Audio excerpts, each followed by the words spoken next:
नमस्ते एवरीवन। मैं हूं डॉक्टर ध्वनि और welcome to my YouTube channel. यदि आपने मेरे चैनल को सब्सक्राइब नहीं किया है तो अभी करें और बेल आइकन पर प्रेस करें।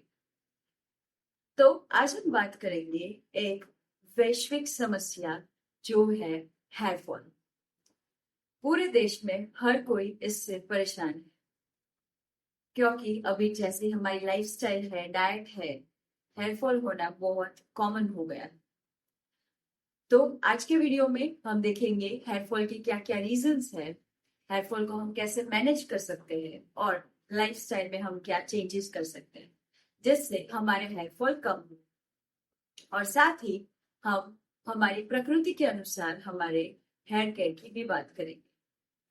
तो सबसे पहले हेयर फॉल का रीजन, तो फर्स्ट रीजन है कि हमारा डाइट। हम पूरा डाइट नहीं लेते हैं, यानी कि कभी हम सिर्फ सब्जी रोटी खाते हैं या फिर सिर्फ दाल चावल खाते हैं, पर हमें पूरा डाइट लेना है। दाल चावल सब्जी रोटी सब। फिर जो हम डाइट लेते हैं उसमें कैल्शियम, आयरन, प्रोटीन की कमी होती है, या तो फिर हम जो खाना खाते हैं वो अच्छे से डाइजेस्ट नहीं होता, जिसकी वजह से भी हेयर फॉल होता है। क्योंकि अगर वो डाइजेस्ट नहीं होगा तो उसमें से हमें जो न्यूट्रिएंट्स चाहिए वो नहीं मिलेंगे और हेयर फॉल होगा। फिर हम ज्यादा फास्टिंग करते हैं, भूख लगी हो तब खाना नहीं खाते और जब भूख ना हो तब भी खाना खाते हैं। इससे क्या होता है कि हमारे शरीर में पित्त की वृद्धि होती है और वही पित्त हमारे हेयर फॉल करवाता है। तो बेटर है कि आप खाना टाइम से खाएं। फिर कोई हार्मोनल इम्बैलेंस की वजह से भी हेयर फॉल होता है, या तो फिर कोई आपको मेडिसिन, कोई एंटीबायोटिक या तो फिर कोई स्टेरॉइड्स चालू है तो उसकी वजह से भी हेयर फॉल होता है। फिर कैंसर, मलेरिया, डेंगू जैसी बीमारियों में भी हेयर फॉल होता है। फिर मेनोपॉज, जब फीमेल्स को मेनोपॉज आता है या तो फिर प्रेगनेंसी के बाद, ये सब रीजंस है हमारे हेयर फॉल की। तो अब बात करते हैं कि प्रकृति के अनुसार हेयर्स कैसे होते हैं। तो पहले बात करते हैं वात प्रकृति की। तो वात प्रकृति वालों के हेयर्स ड्राई होते हैं और साथ ही उनको हेयर फॉल की समस्या भी होती है और हेयर बहुत पतले होते हैं, उनके हेयर्स रफ होते हैं और बिल्कुल स्मूथ या शाइनी नहीं होते। फिर बात करते हैं पित्त वाले की।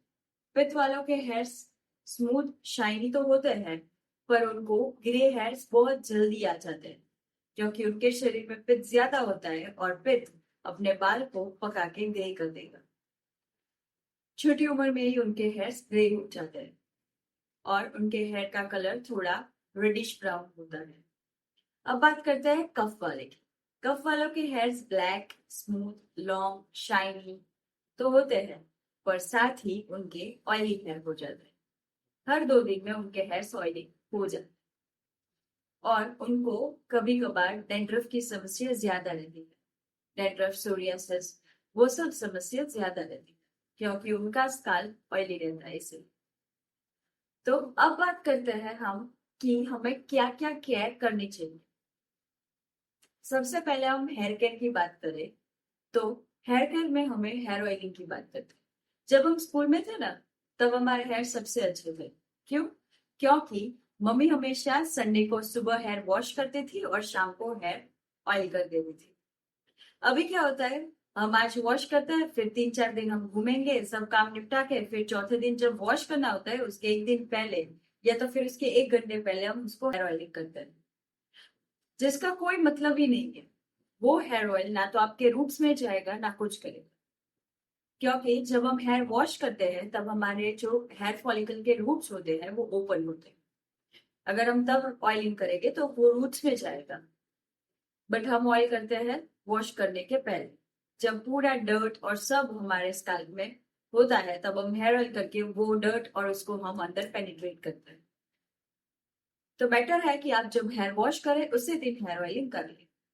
गीले बाल में हेयर ऑयलिंग नहीं करना है। आपने देखा होगा कि साउथ इंडिया में लोगों को हेयर फॉल की समस्या कम होती है, साथ ही उनके हेयर्स भी कम ग्रे होते हैं क्योंकि वो लोग जिस दिन हेयर वॉश करते हैं ना उसी दिन हेयर ऑयलिंग कर लेते हैं मोस्ट ऑफ। अब बात करते हैं कि हेयर वॉश हमें कितनी बार करना चाहिए।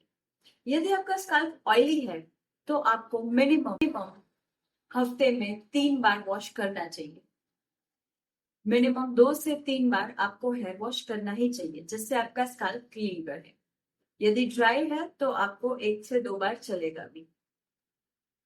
फिर अब बात करते हैं कि शैम्पू कौन सा यूज करें। तो शैम्पू हमेशा हमें केमिकल फ्री यूज करना है, जिसमें कोई भी केमिकल्स ना हो।